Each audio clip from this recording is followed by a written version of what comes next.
Toileting can be a really frustrating issue for many puppy owners, especially if you've taken your puppy outside, been waiting 10-15 minutes, it's pouring with rain or freezing cold, only to come back inside and your puppy to pee on the carpet.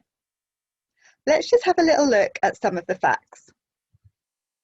Puppies don't come into our lives pre-programmed. They don't know where to go to the toilet, unless you've been really lucky with your breeder, who've started that process before they've come home.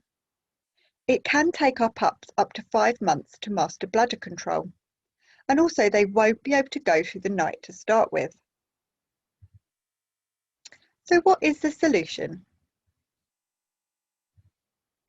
There's a 3-step method. Step 1 is to remove all puppy pads.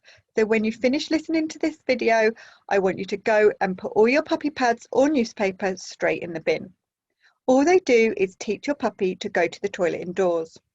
They actually won't use them probably, and they usually end up playing with them.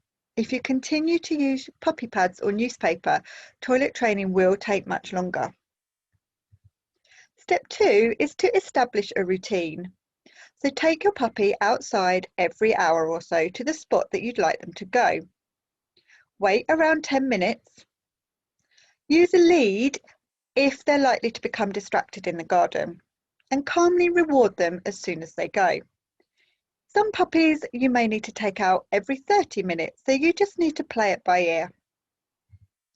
Step 3 is to introduce a word.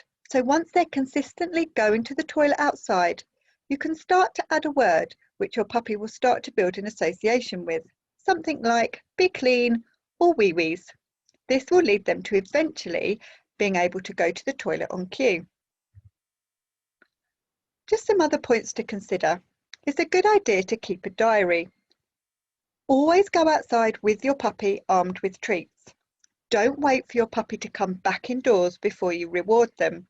You need to let them know that what they've just done is right, so they need to make the association straight away. If you wait, all you're going to be doing is rewarding your puppy for coming back in the house. Don't leave the door open, because otherwise your puppy won't learn to ask to go out to the toilet, and you may miss opportunities to be able to reward them. Also, pay particular attention to when they've woken up, eaten, had a drink, or had a play session. These are the most important times to take your puppy out to the toilet. What to do at night? Don't put your puppy pads back down. You will undo any good work that you've built up during the day. You may have to establish a separate routine, depending on where your puppy is sleeping.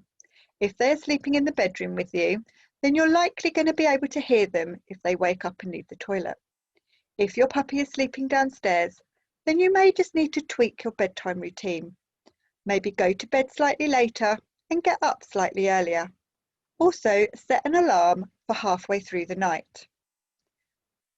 Keep the toilet times quiet and calm.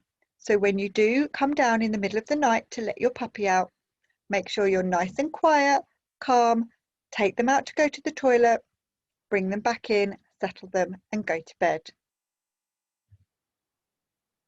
A lot of the time when our puppies have accidents in the house, it's because we've missed the signs.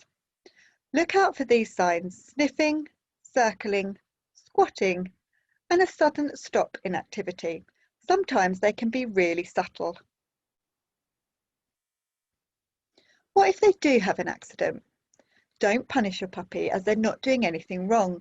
They're learning a new routine.